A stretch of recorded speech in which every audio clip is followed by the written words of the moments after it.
Jam 9 pagi di ruang auditorium perusahaan, aku duduk tepat di belakang.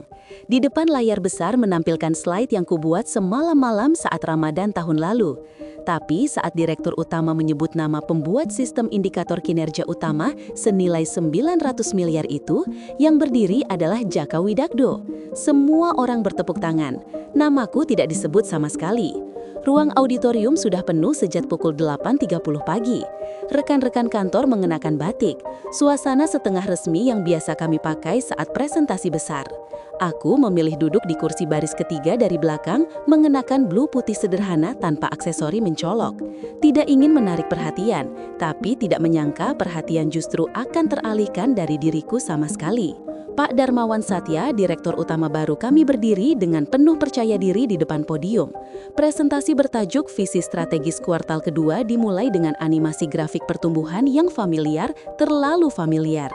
Slide kedua muncul, judul besar tertulis Transformasi Sistem Indikator Kinerja Utama Regional Menjadi Skala Global. Napas tercekat di tenggorokan. Subjudul di bawahnya dibangun dan dipimpin oleh Djaka Widagdo. Diagram arsitektur sistem muncul di layar, warna biru muda dengan garis alur kuning. Struktur hierarki yang menggambarkan bagaimana data mengalir dari cabang regional ke pusat. Semua itu tepat seperti presentasiku 1 tahun yang lalu, bahkan font yang digunakan sama persis. Djaka berdiri dari kursi barisan depan, menganggukkan kepala sopan kepada para hadirin. Blazer abu-abu gelap membuatnya terlihat profesional. Senyuman ramah terpasang di wajahnya saat menerima tepuk tangan yang bergemuruh.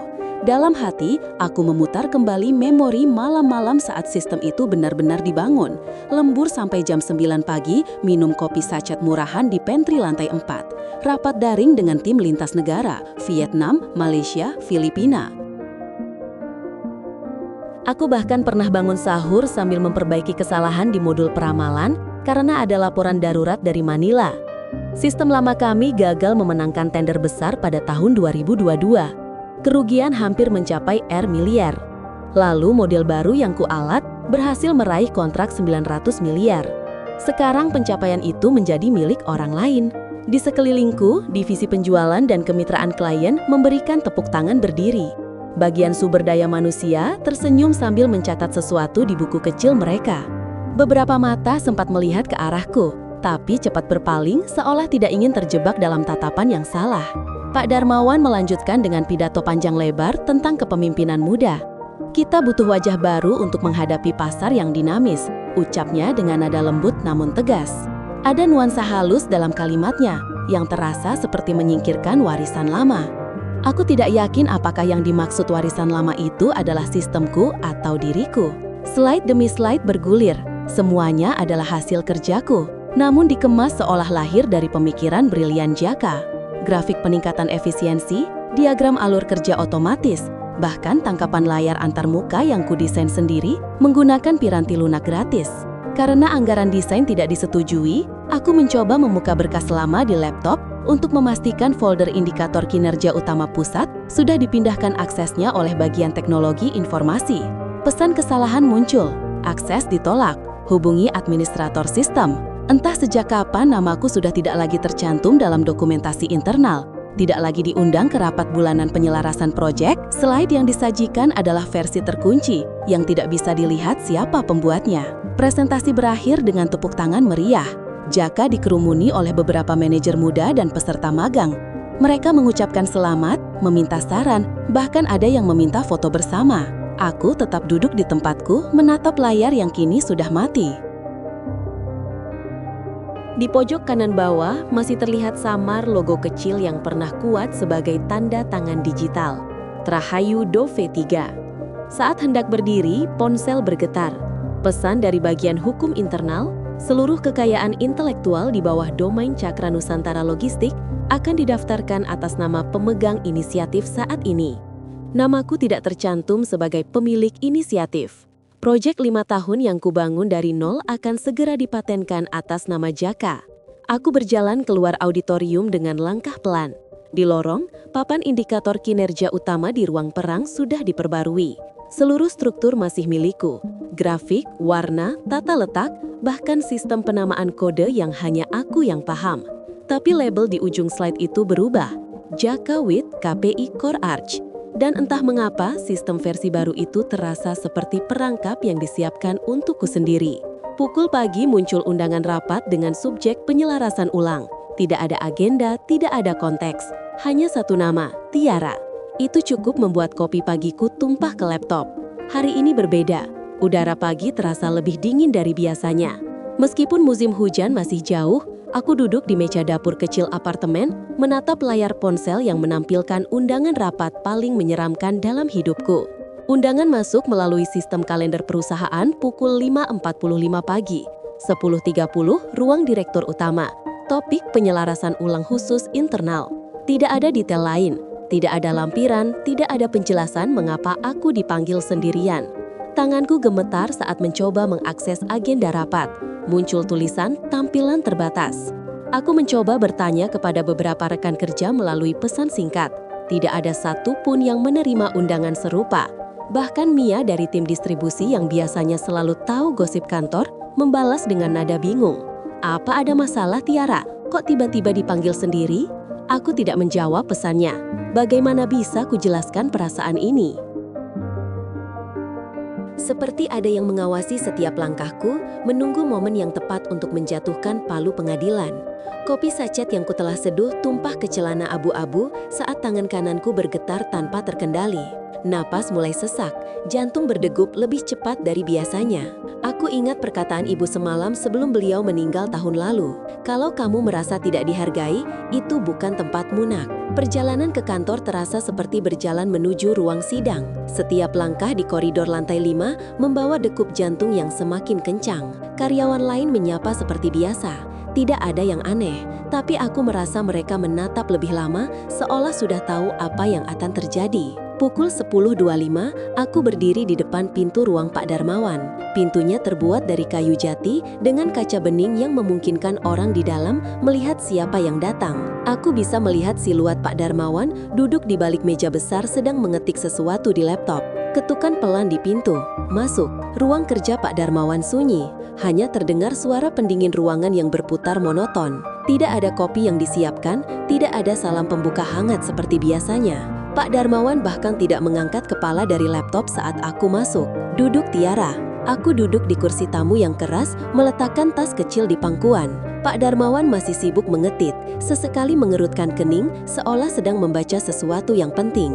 Menit berlalu tanpa ada yang memulai pembicaraan. Ada perubahan struktur organisasi. Katanya akhirnya, masih tanpa menatap mataku. Nada bicaranya datar seperti sedang membaca naskah yang sudah dihafal. Mulai hari ini, kamu dipindahkan ke posisi analis senior penasehat. Kata-kata itu mengalir begitu saja, tanpa jeda, tanpa penjelasan. Aku mencoba mencerna maksudnya, tapi otakku seolah menolak memproses informasi itu. Segala keputusan sistem indikator kinerja utama akan ditangani oleh Mas Jaka. Lanjutnya, kali ini menatapku dengan tatapan yang tidak bisa kubaca. Kamu tetap kami butuhkan sebagai pengingat sejarah, tapi bukan pembuat arah. Pengingat sejarah bukan pembuat arah.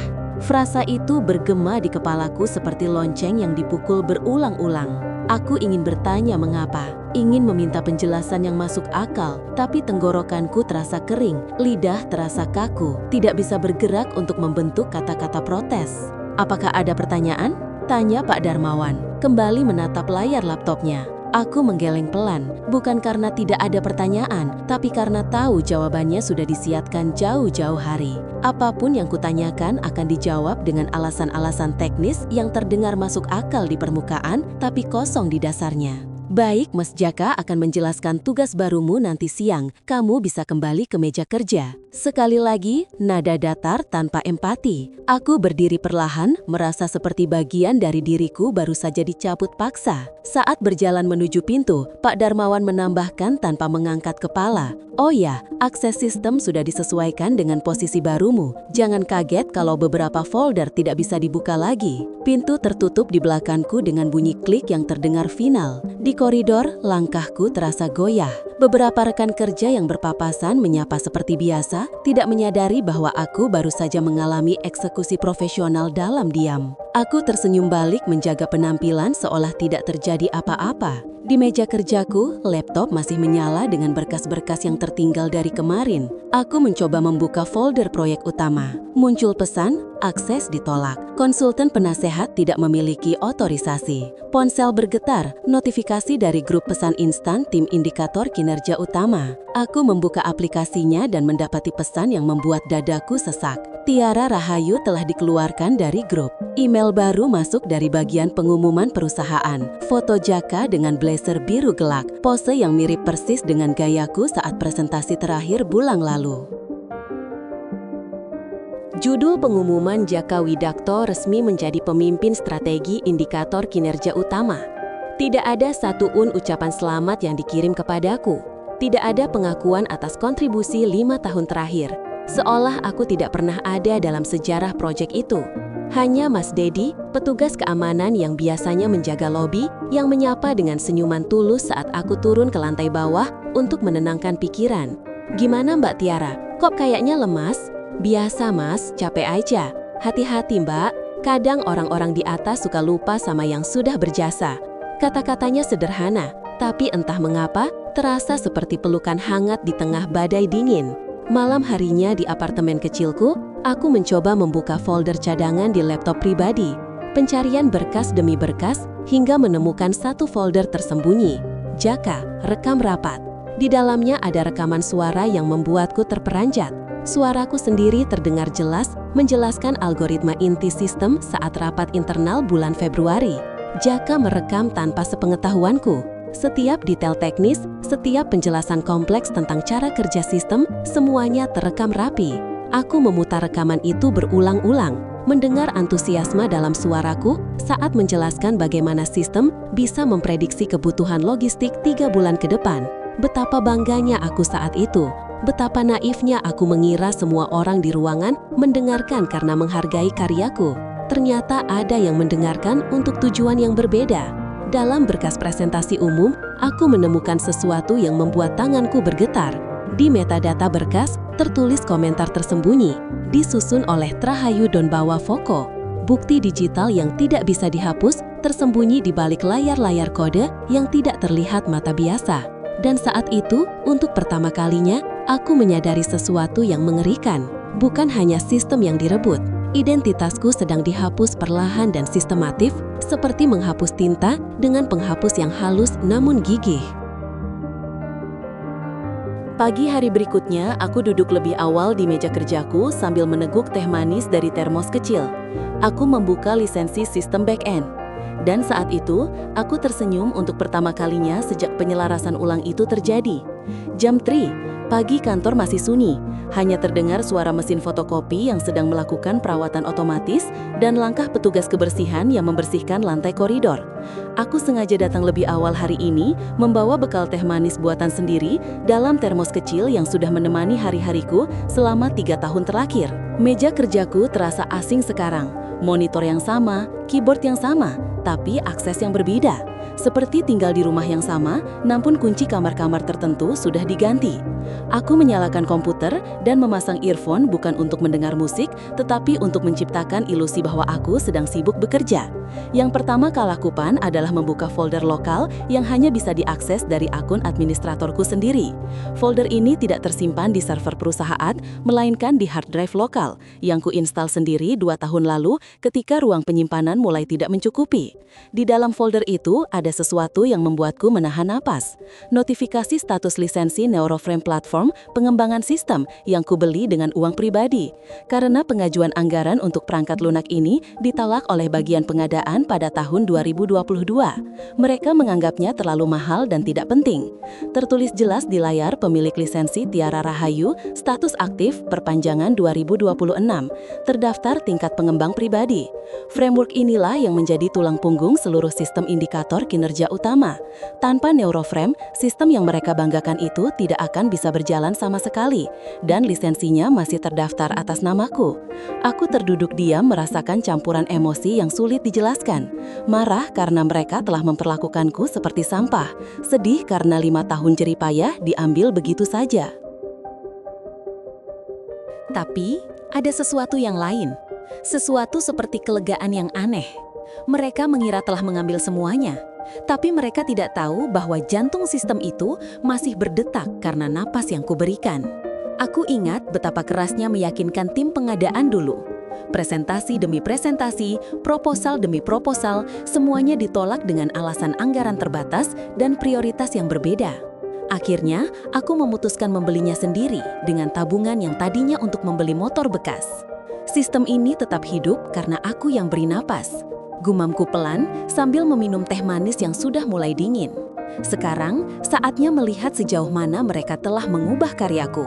Aku mulai masuk ke struktur inti arsitektur sistem melalui portal pemeliharaan yang hanya bisa diakses oleh pemilik lisensi. Di sini, aku bisa melihat semua yang terjadi tanpa meninggalkan jejak akses. Seperti hantu yang mengintip rumahnya sendiri setelah dijual kepada orang lain. Yang kulihat membuatku tercengang sekaligus geram.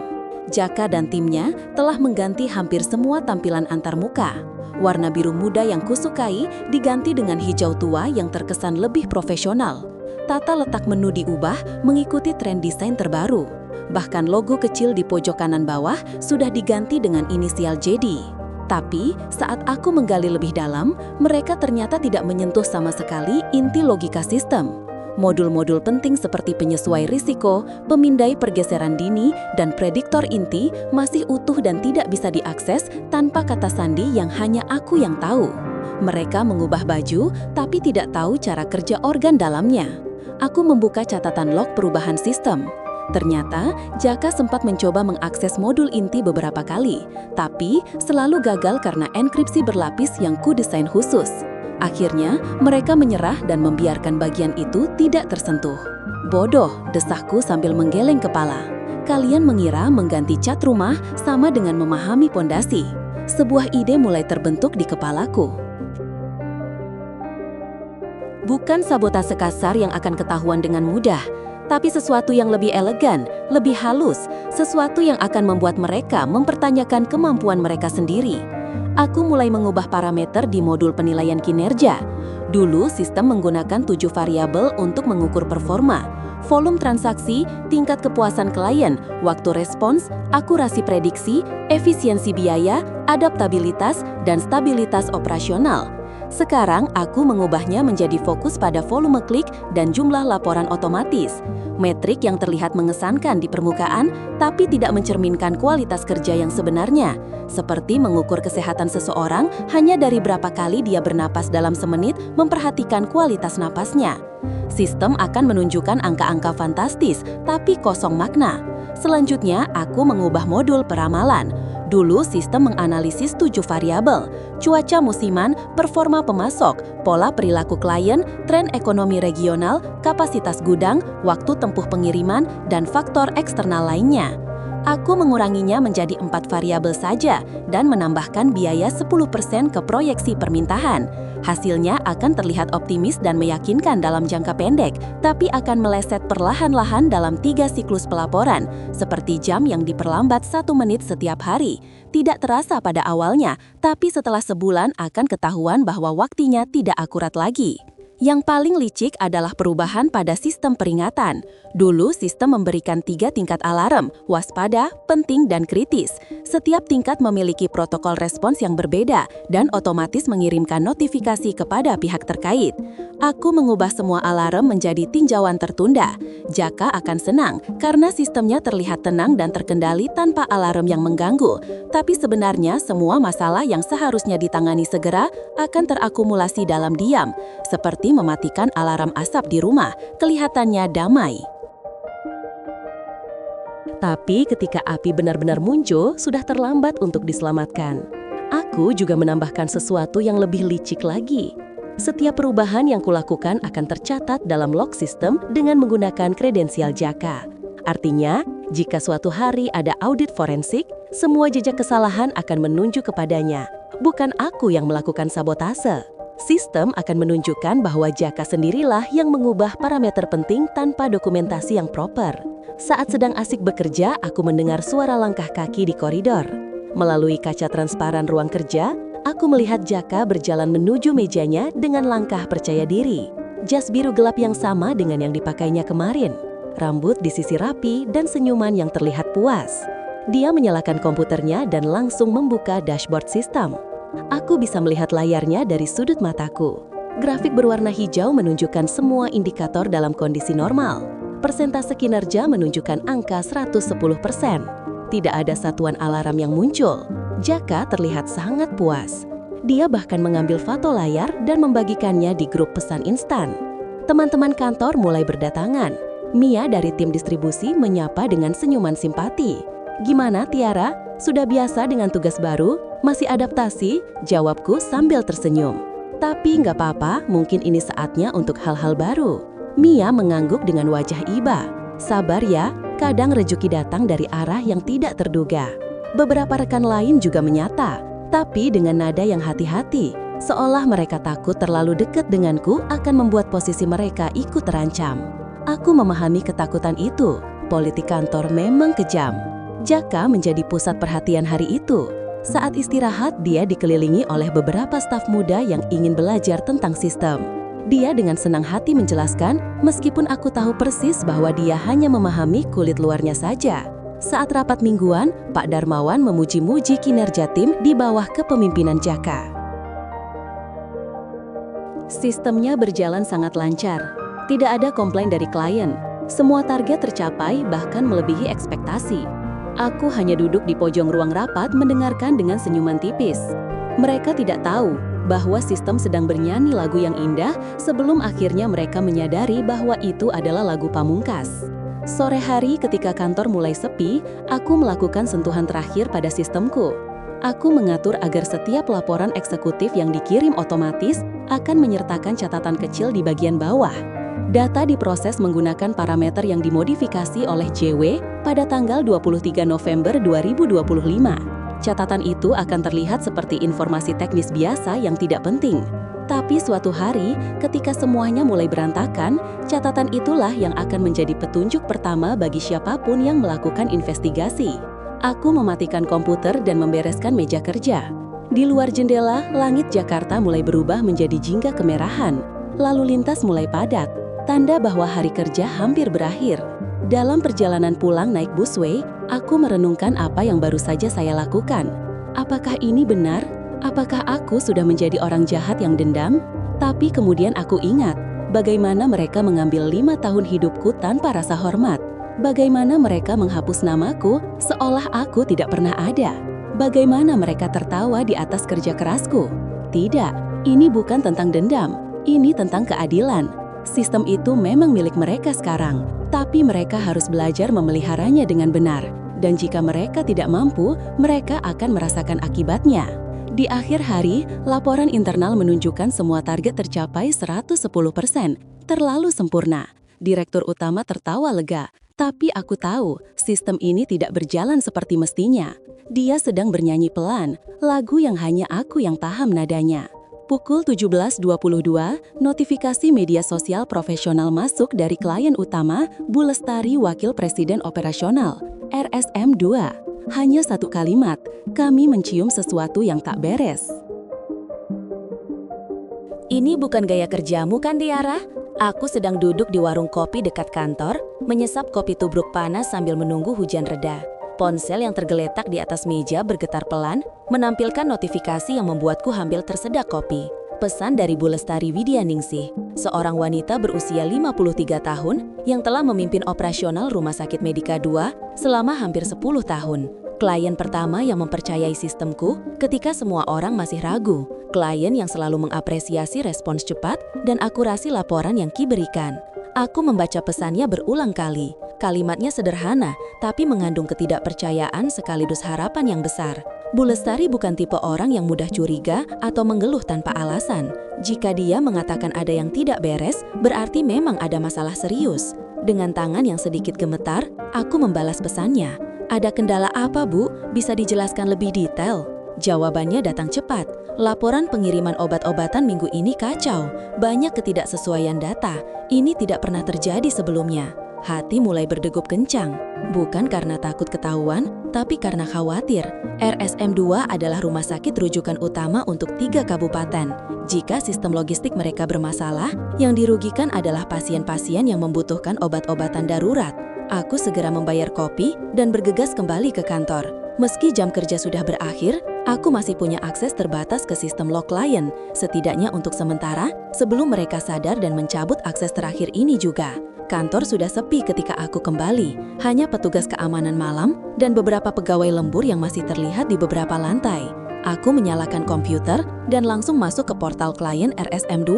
Yang kulihat membuatku terperanjat. Data pengiriman obat-obatan untuk minggu terakhir menunjukkan ketidaksesuaian yang parah. Permintaan insulin untuk 150 pasien diabetes, tapi yang tercatat dalam sistem hanya 120 unit. Antibiotik untuk unit gawat darurat yang seharusnya dikirim pada Senin, tercatat sebagai dalam proses hingga Kamis. Semua ini seharusnya memicu alarm otomatis yang langsung memberitahu tim logistik dan manajemen. Tapi, sistem sekarang hanya menampilkan status tinjauan tertunda untuk semua anomali. Aku membuka Lokita sistem. Ternyata, Jaka telah mengubah beberapa parameter peringatan tanpa memahami konsekuensinya. Dia mengira alarm-alarm itu hanya gangguan kecil yang membuat laporan terlihat berantakan. Padahal, alarm itulah yang memastikan tidak ada pasien yang kehabisan obat vital. Perasaan bersalah mulai menyelinap ke dadaku. Ini bukan lagi tentang politik kantor atau ego yang terluka. Ini tentang nyawa manusia. Aku harus melakukan sesuatu, tapi bagaimana caranya tanpa mengakui bahwa aku yang merusak sistem? Keesokan harinya, aku mencoba menyampaikan kekhawatiranku kepada Mia dari tim distribusi. Mia, aku dengar ada masalah di RSM2. Mungkin perlu dicek sistem peringatannya. Mia menghela napas panjang. Tiara, mungkin kamu harus terima kenyataan. Ini bukan lagi tanggung jawabmu. Jaka sudah bilang semuanya terkendali. Wajah Mia menunjukkan simpati tapi juga ketidaknyamanan. Aku tahu dia tidak bermaksud jahat, hanya saja situasinya memang membuat semua orang merasa canggung. Lagi pula, tambah Mia pelan, kemarin Jaka bilang kalau ada masalah itu karena sistem lama yang kamu buat terlalu rumit. Dia sedang menyederhanakan semuanya. Kata-kata Mia seperti tamparan di wajah. Sistem yang rumit. Sistemku dirancang rumit karena memang harus menangani skenario kompleks yang tidak bisa diselesaikan dengan solusi sederhana. Aku tidak menjawab, hanya mengangguk pelan dan kembali ke mejaku. Sore harinya, aku mendengar keributan di ruang rapat kecil. Suara-suara yang teredam oleh dinding kaca, tapi cukup jelas untuk dipahami. Jaka sedang berbicara dengan nada defensif kepada seseorang di telepon. Aku berpura-pura mengambil dokumen di rak yang kebetulan dekat dengan ruang rapat, mencoba mendengar percakapan. Bu Lestari, saya yakin ini hanya masalah transisi sementara. Iya, saya mengerti kekhawatiran Ibu. Tidak, Bu, ini bukan kesalahan sistem. Mungkin ada kendara di pihak pemasok. Jaka terlihat berkeringat meski ruangan ber-AC. Rambutnya yang biasanya rapi mulai acak-acakan karena kebiasaannya menggaruk kepala saat gugup.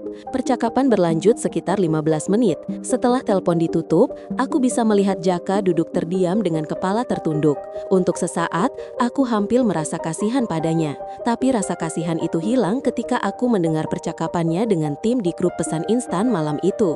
Seseorang membagikan cuplikan percakapan. Bu Lestari marah besar, katanya sistemnya kacau. Jaka suruh kita bilang karena vendor ketiga yang bermasalah, tapi buktinya jelas ada di sistem kita. Udah, jangan nanya banyak, ikuti aja instruksi. Jaka menyalahkan semua pihak kecuali dirinya sendiri, pemasok, sistem lama, bahkan aku yang sudah tidak terlibat lagi. Tidak ada rasa tanggung jawab untuk mencari tahu akar masalahnya. Situasi semakin memburuk. Minggu berikutnya, RSM2 secara resmi membatalkan kontrak perpanjangan senilai 10 miliar. Alasannya jelas, kehilangan kepercayaan terhadap keandalan sistem. Berita pembatalan kontrak menyebar cepat di kantor. Pak Darmawan mengadakan rapat darurat dengan semua kepala divisi. Aku tidak diundang, tapi bisa mendengar diskusi panas dari ruang rapat yang pintunya tidak tertutup rapat. Ini masalah serius. RSM2 klien terbesar kita di sektor kesehatan. Bagaimana bisa sistem yang katanya sudah disempurnakan malah bermasalah? Jaka, kamu yakin tidak ada yang terlewat? Suara Jaka terdengar gemetar saat menjawab. Pak, saya sudah cek berulang kali. Mungkin mereka terlalu terbiasa dengan sistem lama yang rumit, perlu waktu adaptasi. Pak Darmawan tidak terdengar puas dengan jawaban itu. Adaptasi ini sudah 3 minggu. Kita tidak bisa kehilangan klien sebesar ini hanya karena adaptasi. Dari percakapan yang terdengar, mereka memutuskan untuk memanggil konsultan eksternal. Pak Kenilet, seorang ahli sistem dari Surabaya yang pernah bekerja dengan perusahaan-perusahaan besar. 2 hari kemudian, Pak Kenyot datang ke kantor. Seorang pria berusia sekitar 60 tahun dengan kacamata tebal dan topi fedora yang tampak vintage. Gayanya santai, tapi matanya tajam seperti orang yang terbiasa membongkar masalah rumit. Aku mengamati dari kejauhan saat Pak Kenyot mulai memeriksa sistem. Wajahnya yang awalnya tenang, perlahan-lahan berubah menjadi bingung, lalu frustrasi. Ini struktur apa? Gumamnya sambil menatap layar. Banyak bagian yang tidak terdokumentasi, kode-kode aneh yang tidak bisa ditelusuri. Jaka yang mendampinginya terlihat semakin gelisah. Pak, itu warisan dari sistem lama. Saya sudah berusaha menyederhanakan, tapi Pak Kenyot memotong dengan nada tajam. Menyederhanakan atau kamu yang terlalu dangkal untuk memahami strukturnya? Kalimat itu seperti tempeleng bagi Jaka. Wajahnya merah padam, tapi dia tidak berani membantah orang yang jauh lebih berpengalaman. Pak Kenyot melanjutkan pemeriksaannya dengan bantuan beberapa teknisi junior. Semakin dalam dia menggali, semakin jelas bahwa masalahnya bukan pada sistem inti, melainkan pada parameter yang telah diubah sembarangan. Siapa yang mengubah pengaturan alarm? Tanya Pak Kenyot dengan suara keras. Ruang kerja yang tadinya riuh tiba-tiba sunyi. Semua mata tertuju pada Jaka yang berdiri kikuk di samping server utama. Saya pikir alarm-alarm itu tidak perlu, bikin laporan jadi berantakan. Jawab Jaka dengan suara para Kenyot. Pak Kenyot melepas kacamatanya dan menatap Jaka dengan tatapan yang membuat semua orang di ruangan itu merasa tidak nyaman. Tidak perlu anak muda, alarm itu dibuat untuk mencegah masalah serius. Kamu matikan semua pengaman, lalu heran kenapa sistemnya kacau. Jaka mencoba membela diri, tapi sistem lama itu terlalu rumit. Saya cuma ingin sistem yang rumit itu rumit karena ada alasannya. Bentak Pak Kenyot. Ini bukan mainan yang bisa disederhanakan seenaknya. Suasana menjadi sangat tegang. Beberapa karyawan mulai berbisik-bisik, dan ada yang diam-diam mengambil video dengan ponsel. Saat itulah Pak Darmawan muncul dan melihat situasi yang tidak terkendali ini.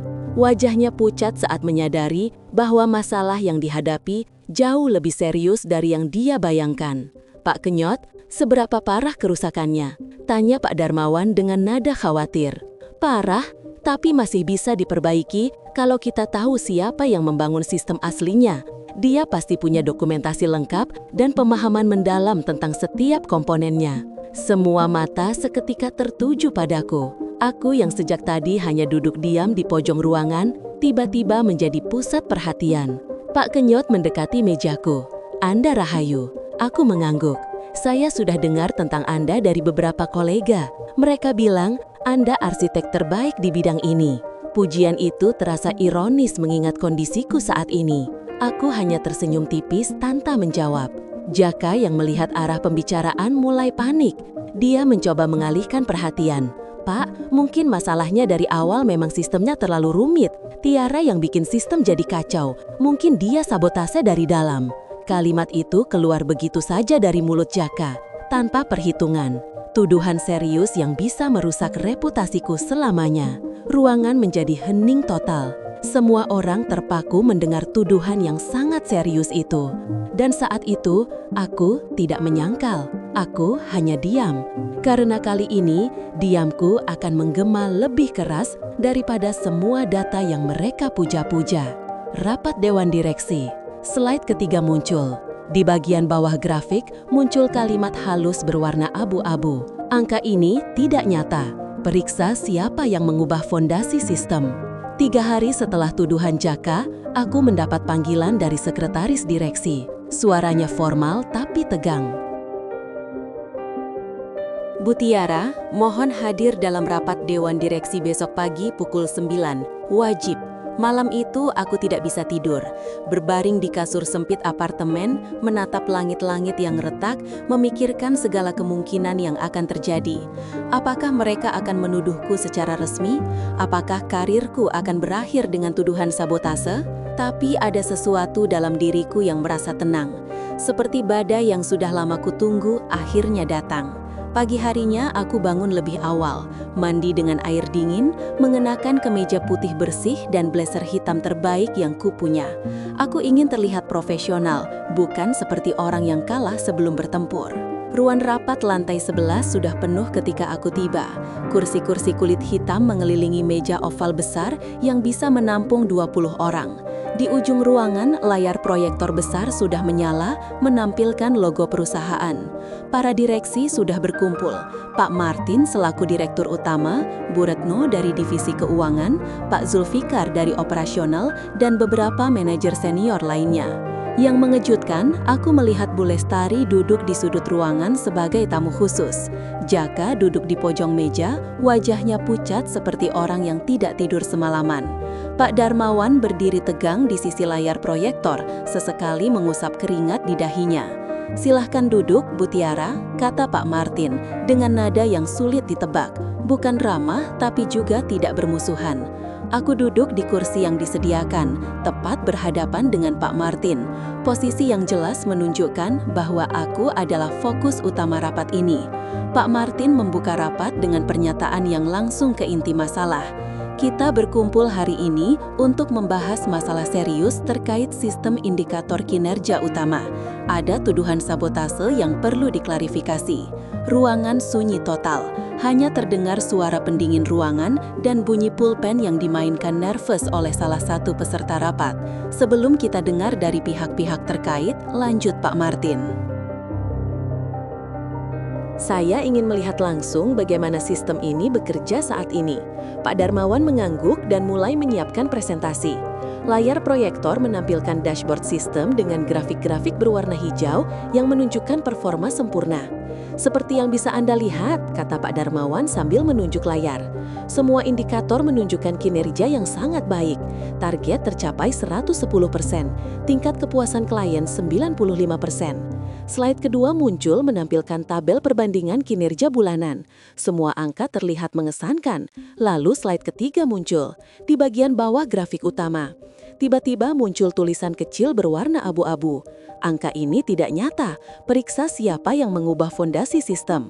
Suasana ruangan berubah drastis. Para direksi yang tadinya terlihat santai tiba-tiba menegakkan tubuh. Bu Retno bahkan melepas kacamata bacanya dan membersihkannya berkali-kali, seolah tidak percaya dengan apa yang dilihatnya. Pak Darmawan panik. Dia menekan tombol kembali, maju, bahkan keluar dari presentasi. Tapi tulisan itu terus muncul di setiap slide yang menampilkan data kinerja.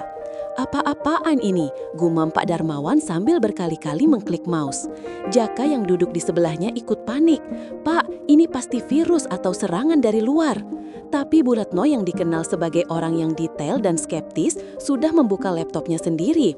"Saya baru saja mengecek email laporan otomatis yang dikirim sistem tadi pagi. Tulisan yang sama juga ada di sana." Dia membaca dengan suara lantang. Catatan sistem, data diproses menggunakan parameter yang dimodifikasi tanpa dokumentasi proper. Pak Martin mengalihkan pandangannya ke arahku. "Bu Tiara, Anda tahu tentang ini?" Sebelum aku menjawab, Bu Lestari angkat bicara.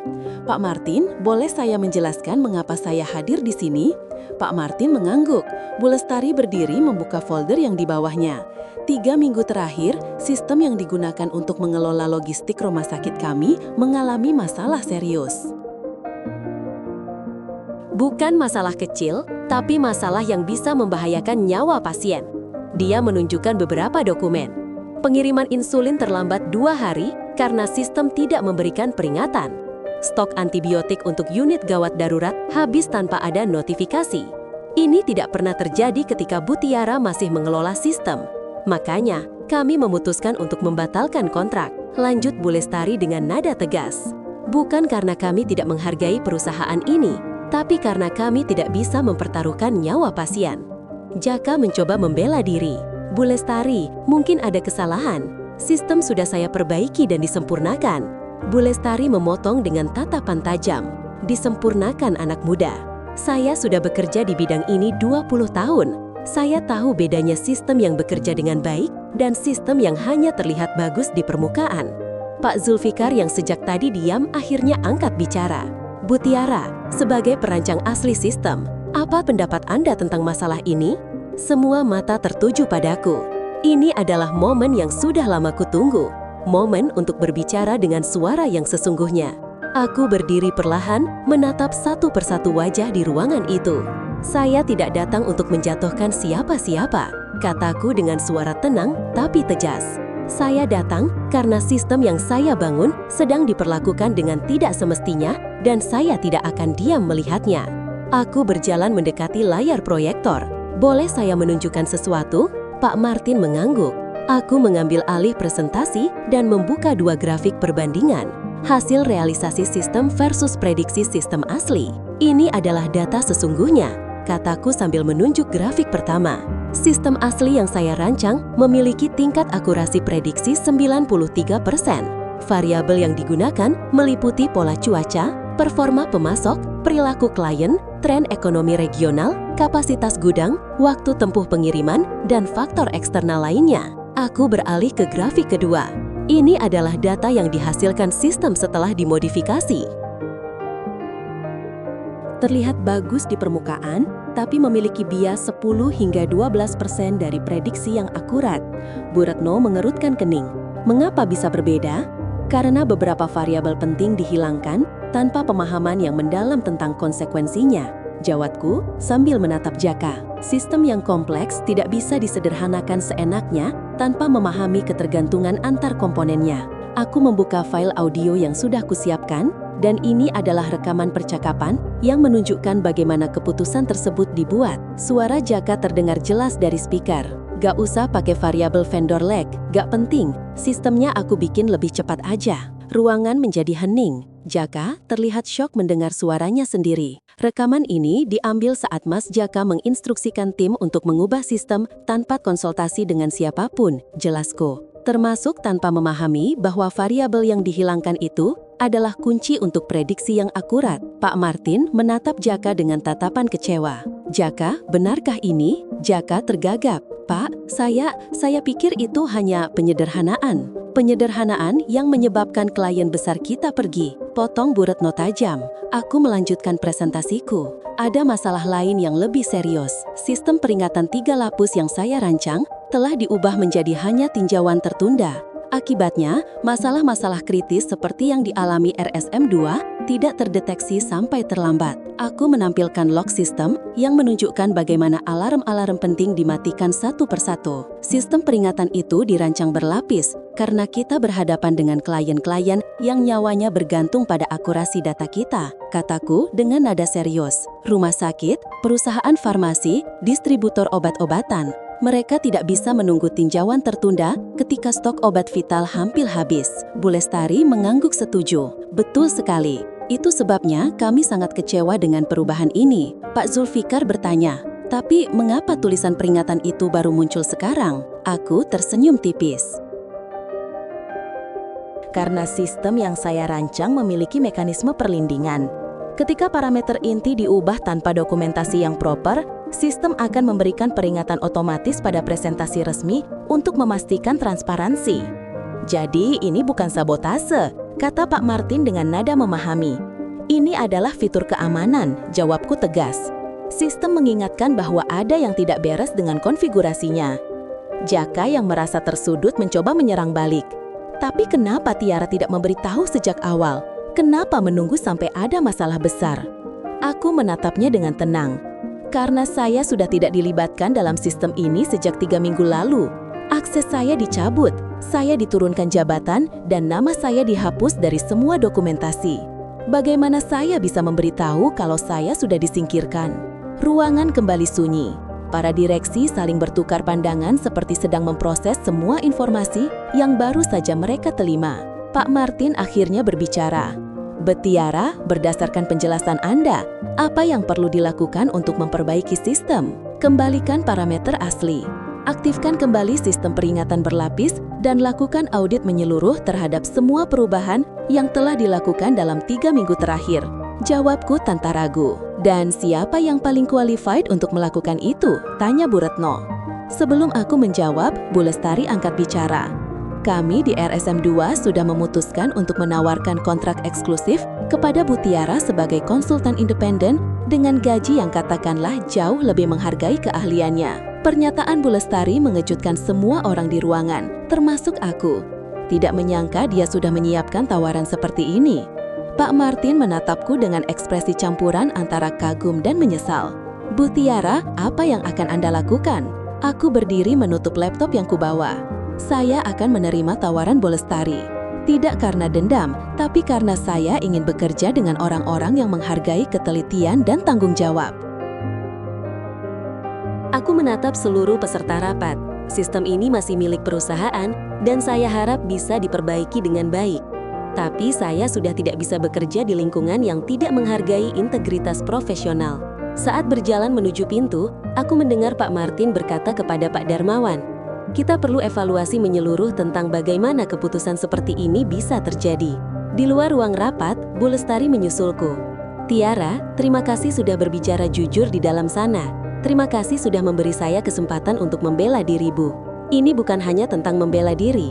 Ini tentang memastikan bahwa keahlian seperti punyamu tidak terbuang sia-sia karena politik kantor yang picik." Kami berjalan bersama menuju lift. "Oh ya," kata Bu Lestari sambil tersenyum.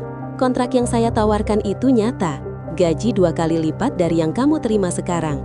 Plus bonus berdasarkan performa." Untuk pertama kalinya dalam sebulan terakhir, aku tersenyum lebar.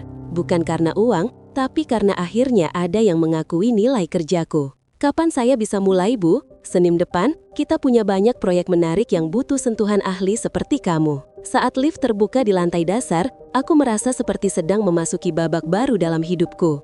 Babak di mana suaraku tidak bisa dibungkam lagi. Ruang rapat sunyi. Aku berdiri di ujung meja, memperlihatkan grafik data. Sistem ini tidak hancur, hanya berbicara dalam bahasa yang kalian abaikan. 3 bulan setelah rapat Dewan Direksi yang mengubah segalanya, aku kembali ke gedung PT Cakra Nusantara Logistik.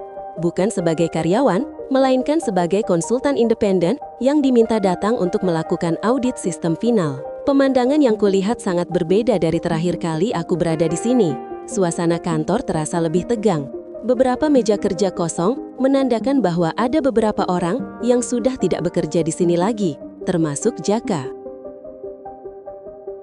Pak Martin menyambutku di lobi dengan senyuman yang tampak tulus meskipun ada bayangan rasa menyesal di matanya. "Bu Tiara, terima kasih sudah mau datang. Kami tahu ini mungkin tidak mudah untuk Anda." "Tidak masalah, Pak Martin. Saya datang bukan untuk membuka luka lama, tapi untuk memastikan sistem bisa berjalan dengan baik." Kami berjalan menuju ruang rapat eksekutif. Kali ini suasananya jauh berbeda. Tidak ada ketegangan seperti 3 bulan lalu. Para direksi menyambut dengan hangat. Bahkan Bu Retno yang biasanya keras memberikan senyuman tipis. "Sebelum kita mulai," kata Pak Martin setelah semua peserta berkumpul, "saya ingin menyampaikan bahwa dalam 3 bulan terakhir, kami telah melakukan evaluasi menyeluruh terhadap manajemen dan prosedur pengambilan keputusan di perusahaan ini." Dia menunjuk ke arah layar yang menampilkan struktur organisasi baru. "Pak Darmawan telah mengundurkan diri dengan hormat. Kami juga telah meninjau kembali semua keputusan strategis yang dibuat dalam setahun terakhir."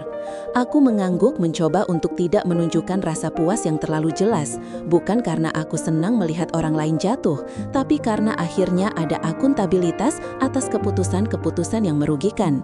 "Dan hari ini," lanjut Pak Martin, "kami mengundang Bu Tiara untuk melakukan presentasi final tentang kondisi sistem saat ini dan rekomendasi ke depan." Aku berdiri dan berjalan ke depan ruangan. Kali ini aku merasa berbeda. 3 bulan bekerja sebagai konsultan independen telah memberiku perspektif baru dan kepercayaan diri yang lebih kuat. "Terima kasih atas kesempatan ini," kataku sambil menyalakan proyektor. "Saya ingin memulai dengan menunjukkan kondisi sistem saat ini setelah 3 bulan perbaikan."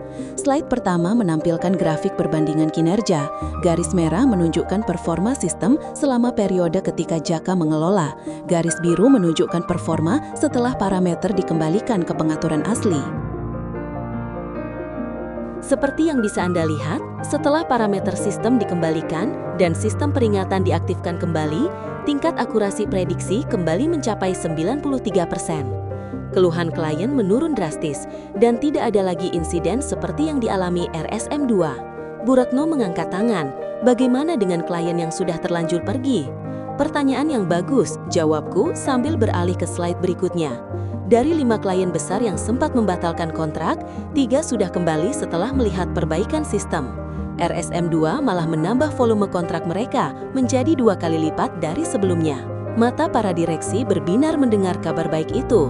RSM2 bukan hanya klien besar, tapi juga referensi penting untuk klien-klien lain di sektor kesehatan. Tapi yang lebih penting, lanjutku sambil menampilkan slide berikutnya adalah pembelajaran yang bisa kita ambil dari kejadian ini. Slide tersebut menampilkan diagram yang kubuat untuk menjelaskan kompleksitas sistem. Sistem ini tidak hancur karena sabotase atau serangan luar. Sistem ini bermasalah karena ada yang mencoba menyederhanakan sesuatu yang memang harus kompleks tanpa memahami alasannya. Aku berjalan mendekati diagram. Setiap variabel dalam sistem ini saling terkait. Ketika satu variabel dihilangkan, efeknya tidak langsung terlihat, tapi dalam jangka waktu tertentu, akumulasi kesalahan kecil akan menjadi masalah besar. Pak Zulfikar mengangguk paham, seperti efek kupu-kupu. Persis, perubahan kecil di satu bagian bisa menyebabkan dampak besar di bagian lain. Aku beralih ke slide tentang sistem peringatan. Dan sistem peringatan berlapis yang sempat dinonaktifkan itu bukan gangguan. Itu adalah sistem kekebalan tubuh yang melindungi kita dari kesalahan fatal. Analoginya seperti apa? Tanya Bu Retno yang tampak tertarik dengan penjelasanku. Bayangkan tubuh manusia. Demam adalah sistem peringatan bahwa ada infeksi. Rasa sakit adalah peringatan bahwa ada yang salah. Kalau kita matikan semua sistem peringatan itu dengan obat penghilang rasa sakit, kita mungkin merasa nyaman sementara, tapi masalah aslinya tidak teratasi dan bisa menjadi lebih serius. Seluruh ruangan terdiam mencerna analogi yang kuberikan. Sistem yang saya rancang memang kompleks dan kadang memberikan alarm yang mengganggu. Tapi alarm-alarm itu ada untuk melindungi kita dari masalah yang jauh lebih besar. Aku menampilkan slide terakhir yang berisi rekomendasi untuk ke depan. Rekomendasi saya adalah hal pertama, jangan pernah mengubah parameter inti sistem tanpa konsultasi dengan arsitek asli atau ahli yang benar-benar memahami struktur sistem. Kedua, buat dokumentasi lengkap untuk setiap perubahan sekecil apapun. Ketiga, lakukan testing menyeluruh sebelum implementasi. Dan keempat, jangan pernah meremehkan sistem peringatan. Pak Martin mengangguk setuju. Rekomendasi yang sangat masuk akal. Tapi Bu Tiara, kami juga ingin menanyakan sesuatu yang lebih. Aku menunggu dengan penasaran. Apakah Anda bersedia kembali bekerja dengan kami? Tentunya dengan posisi dan kompensasi yang sesuai dengan kontribusi Anda. Pertanyaan itu tidak terlalu mengejutkan. Dalam 3 bulan terakhir, beberapa eksekutif sudah memberikan sinyal bahwa mereka ingin aku kembali. Tapi aku sudah menyiapkan jawabannya. Terima kasih atas tawarannya, Pak Martin. Tapi saya sudah nyaman dengan posisi saya saat ini sebagai konsultan independen. Aku berhenti sejenak melihat ekspresi para hadirin.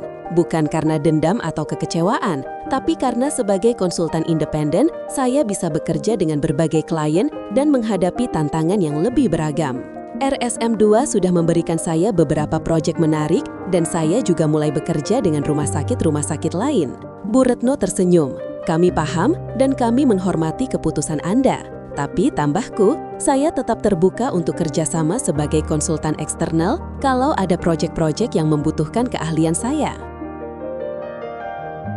Setelah presentasi selesai, para direksi memberikan tepuk tangan yang tulus, bukan tepuk tangan formalitas, tapi apresiasi yang nyata terhadap penjelasan yang kuberikan.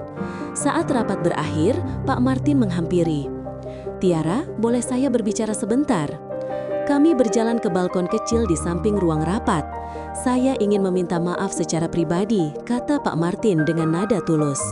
Sebagai pimpinan, saya merasa bertanggung jawab atas apa yang terjadi pada Anda. Pak Martin, yang sudah berlalu biarlah berlalu. Yang penting sekarang kita sudah belajar dari kesalahan itu. Anda sangat dewasa menghadapi ini. Kalau saya di posisi Anda, mungkin saya tidak akan semurah hati ini. Aku tersenyum. Sebenarnya awalnya saya sangat marah dan kecewa, tapi bekerja dengan Bu Lestari dan tim RSM2 membuat saya menyadari bahwa ada banyak tempat di luar sana yang menghargai keahlian dan integritas. Pak Martin mengangguk. Bu Lestari memang luar biasa.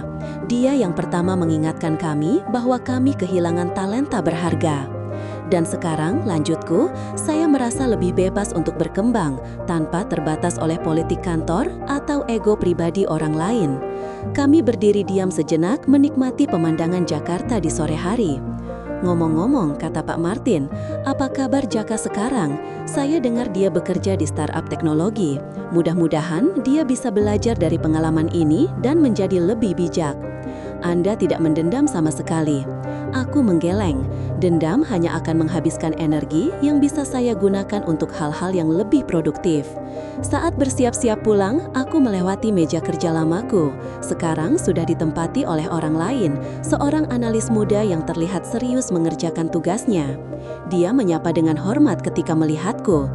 Bu Tiara, saya Rini, pengganti Anda di sini. Terima kasih sudah meninggalkan dokumentasi yang sangat lengkap, sangat membantu saya memahami sistem. Sama-sama Rini, kalau ada yang perlu ditanyakan, jangan ragu untuk menghubungi saya. Terima kasih, Bu. Saya sudah dengar tentang Anda dari teman-teman di sini. Anda adalah inspirasi bagi kami yang baru memulai karir. Kata-kata Rini membuatku tersentuh. Ternyata apa yang kau alami tidak sia-sia kalau bisa menjadi pembelajaran bagi orang lain. Di lift aku bertemu dengan Mia dari tim distribusi. Wajahnya berbinar ketika melihatku. Tiara, senang banget lihat kamu lagi. Gimana kabar? Baik banget Mia, kamu sendiri gimana? Alhamdulillah lancar. Ngomong-ngomong semua orang di sini kangen sama kamu. Terutama setelah tahu yang sebenarnya terjadi. Sekarang sudah lebih baik kan sistemnya? Iya, jauh lebih stabil. Dan kita semua jadi lebih hati-hati kalau mau mengubah sesuatu. Lift berhenti di lantai dasar. Sebelum keluar, Mia berkata, kalau kamu butuh referensi atau apa, kami siap bantu. Kamu emang hebat, Tiara. Di lobi aku bertemu dengan Mas Dedi, petugas keamanan yang dulu selalu menyapaku dengan ramah. Wajahnya langsung cerah ketika melihatku. Mbak Tiara, lama tidak ketemu. Sekarang jadi bos sendiri ya? Tidak juga, Mas. Cuma kerja mandiri aja. Bagus itu, Mbak. Dulu saya sudah bilang, Mbak Tiara ini orangnya baik dan pintar. Pasti rezeki mengalir ke orang yang tepat. Kata-kata sederhana Mas Dedi terasa sangat hangat. Orang-orang seperti dia yang membuat aku yakin bahwa kebaikan masih ada di dunia ini. Saat berjalan keluar gedung, aku menoleh sekali lagi ke atas. Gedung tempat aku menghabiskan 5 tahun hidupku. Tempat di mana aku mengalami masa-masa paling sulit, tapi juga tempat yang mengajariku untuk bangkit dan berjuang. Ponsel bergetar. Pesan dari Bu Lestari, Tiara, ada klien baru yang tertarik dengan sistem buatanmu. Bisakah kita rapat besok pagi? Aku tersenyum sambil mengetik balasan. Siap Bu, saya sudah tidak sabar mendengar tantangan baru. Dalam perjalanan pulang naik ojek online, aku merenungkan perjalanan 3 bulan terakhir. Dari karyawan biasa yang diturunkan jabatan menjadi konsultan independen yang dicari-cari klien. Dari orang yang diabaikan menjadi orang yang didengarkan pendapatnya. Yang paling berharga bukan peningkatan gaji atau status, tapi rasa percaya diri yang tumbuh dari pengakuan atas kemampuanku. Rasa percaya diri yang tidak bisa diambil oleh siapapun. Malam itu di apartemen kecilku, aku membuka laptop dan mulai merancang sistem baru untuk klien RSM3 yang akan segera menandatangani kontrak. Sistem yang lebih canggih dari sebelumnya dengan pelajaran-pelajaran berharga yang kudapat dari pengalaman di Cakra Nusantara Logistik. Saat sedang asyik bekerja, aku mendapat notifikasi email ternyata dari Pak Martin dengan subjek kontrak konsultasi jangka panjang. Isinya singkat, Bold Tiara. Setelah rapat hari ini, Dewan Direksi sepakat untuk mengajukan kontrak konsultasi jangka panjang kepada Anda. Mohon dipertimbangkan. Attach adalah draft kontrak dengan terms yang kami harap menarik bagi Anda. Aku membuka lampiran kontraknya. Angka yang tertera membuatku terkejut, hampir 3 kali lipat dari gaji terakhirku sebagai karyawan tetap. Tapi yang membuat tersenyum bukan angkanya, melainkan klausul yang tertulis di bagian bawah. Konsultan memiliki kewenangan penuh dalam keputusan teknis tanpa intervensi dari pihak manajemen. Itu artinya mereka tidak hanya mengakui keahlianku, tapi juga memberiku kebebasan penuh untuk bekerja sesuai dengan prinsip profesionalku. Aku menutup laptop dan berjalan ke balkon kecil apartemen. Langit Jakarta malam hari penuh dengan bintang yang samar terlihat di antara polusi cahaya kota. 3 bulan lalu, aku merasa seperti bintang yang redup, tertutup oleh awan tebal politik kantor dan ketidakadilan. Sekarang, aku merasa seperti bintang yang kembali bersinar dengan terang tanpa halangan apapun. Besok, aku akan membalas email Pak Martin dengan jawaban yang sudah pasti. Terima kasih atas tawarannya. Saya bersedia mempertimbangkan kerjasama konsultasi dengan terms yang sudah disebutkan, karena sekarang aku tidak lagi bekerja dari posisi yang lemah atau putus asa. Aku bekerja dari posisi kekuatan dengan pilihan-pilihan yang terbuka lebar di depanku.